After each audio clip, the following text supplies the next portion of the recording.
عمرك بدأت يوم جديد وما كانش عندك خطة؟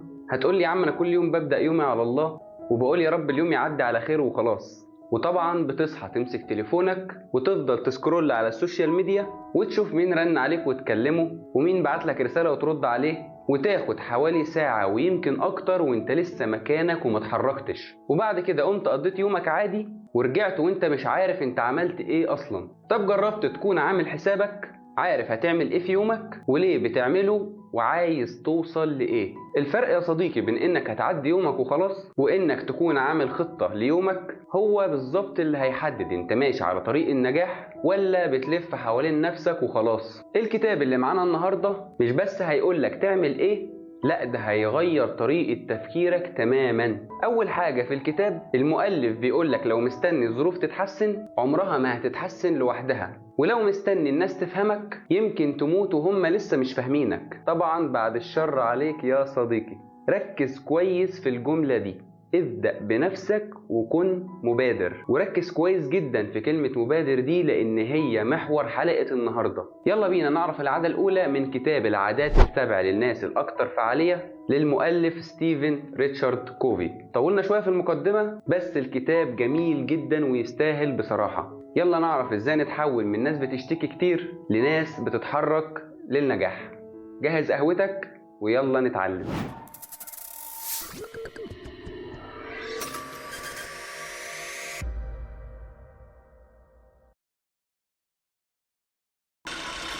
السلام عليكم ورحمة الله وبركاته. أهلا بيك يا صديقي العزيز في قناة جرعة الدوبامين. أنا أحمد وفكرة القناة إني بقرأ كتاب وبشرحه لك شرح بسيط جدا وأوصل لك كل معلومات القراءة من غير ما تقرأ ولا كلمة. لو عجبتك فكرة القناة اشترك دلوقتي علشان تنضم لجرعة الدوبامين.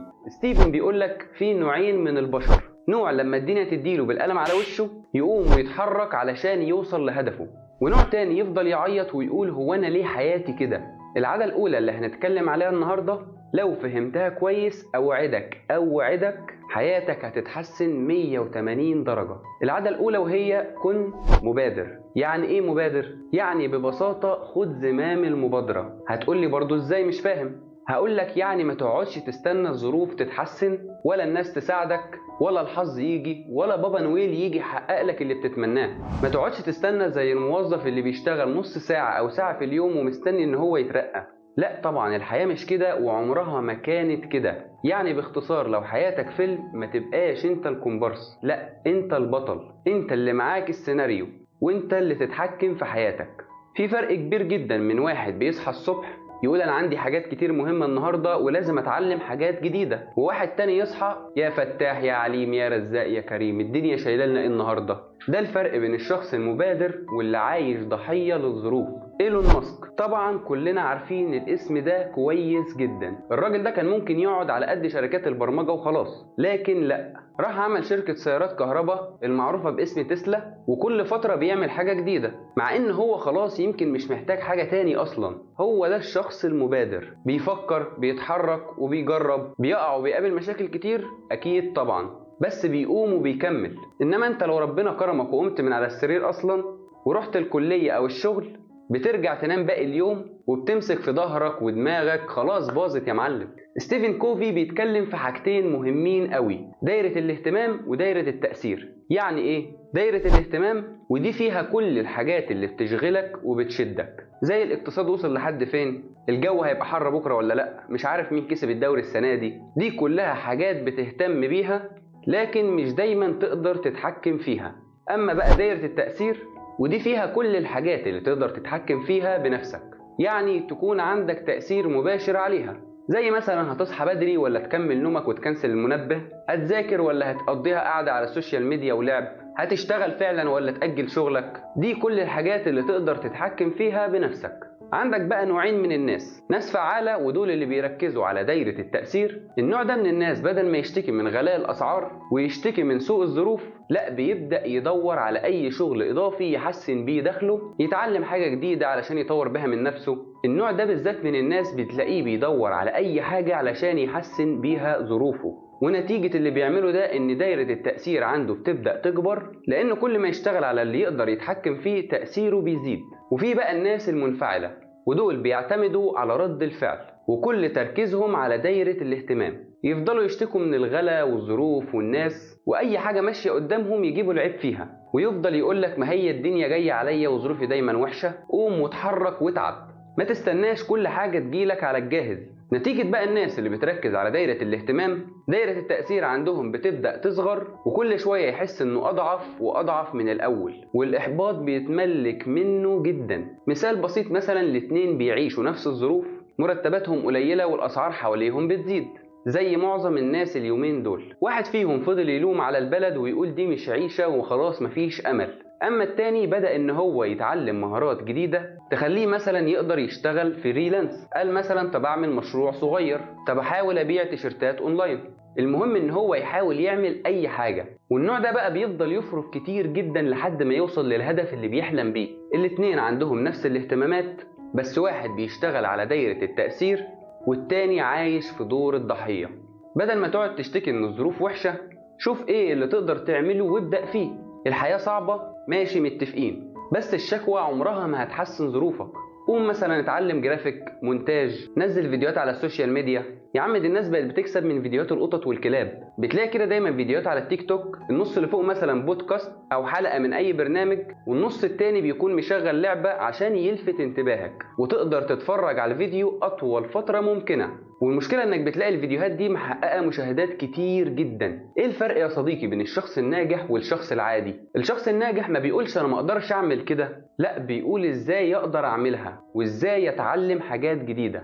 بدل ما يقول يا عم هو انا حياتي كده، لا بيقول انا ممكن اكون احسن بكتير. طب انا ايه اللي ناقصني؟ مثلا اجرب تاني، اقرأ، هبدأ خطوة بخطوة. الفرق بسيط في الكلام لكن كبير جدا في النتيجة. شاب صغير انا قرأت عنه كده صدفة، كان بيشتغل في كافيه وهو عنده 17 سنة، وظروفه ما كانتش احسن حاجة، بس كان بيحاول يتعلم انجليزي من اليوتيوب، وتعلم كمان معاه الفوتوشوب والمونتاج. كل ده مجاني، مجاني من على اليوتيوب.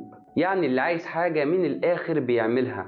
المهم ان الشاب ده بعد 3 سنين من الشغل والتعليم ربنا كرمه وسافر دبي، واشتغل في شركة محترمة جدا. ليه؟ لانه تعب واجتهد، ما قعدش يلوم على الظروف، وخد المشوار خطوة خطوة. وانت قاعد مستني السحر اللي عليك يتفك علشان تتحرك؟ دلوقتي بقى هقولك على 3 حاجات تبدأ تعملهم من النهاردة، وهيفرقوا معاك جدا جدا لو طبقتهم صح ومشيت عليهم لفترة. هات ورقة وقلم واكتب 3 حاجات انت نفسك تتعلمهم، وشوف اسهل حاجة فيهم وابدأ اعملها. خدها خطوة خطوة، واهم حاجة ما تستعجلش. والله العظيم بعد فترة هتلاقي كذا طريق اتفتح لك انت ما كنتش تعرف حاجة عنهم اصلا. انا مثلا من حوالي سنة بدأت اتعلم الفوتوشوب على خفيف، وحاولت اطور من نفسي على قد ما اقدر. ايوه مش احسن حاجة، بس اتعلمت حاجات كتير جدا تنفعني. بعد كده بالصدفة اتفرجت على فيديو بيتكلم عن مقدمة كتاب الاب الغني والاب الفقير، وده كتاب تطوير ذات قوي جدا. عجبني مقدمة الكتاب. بعد كام يوم كنت ماشي في الشارع ولقيت الكتاب قدامي، اشتريته وقلت هجرب اقرأ. وما كنتش اتخيل اني هتعلق بالقراءة بالطريقة دي ابدا. حاجة كانت من رابع المستحيلات اني كنت اعملها.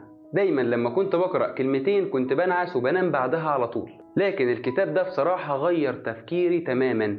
بالمناسبة انا بحضر سلسلة جميلة جدا للكتاب ده، هتكون مختلفة وجميلة جدا جدا. ما تنساش تشترك في القناة علشان ان شاء الله اول ما السلسلة تنزل توصلك. المهم بعدها جبت كتاب ورا التاني، بصراحة عجبني الموضوع، ومن هنا جات لي فكرة اليوتيوب. قلت ليه ما جربش، يمكن. بعدها بدأت ان انا اتعلم المونتاج واحدة واحدة علشان اعمل الفيديوهات لنفسي. عارف ان المونتاج كده كده مش احسن حاجة، بس يلا شغال.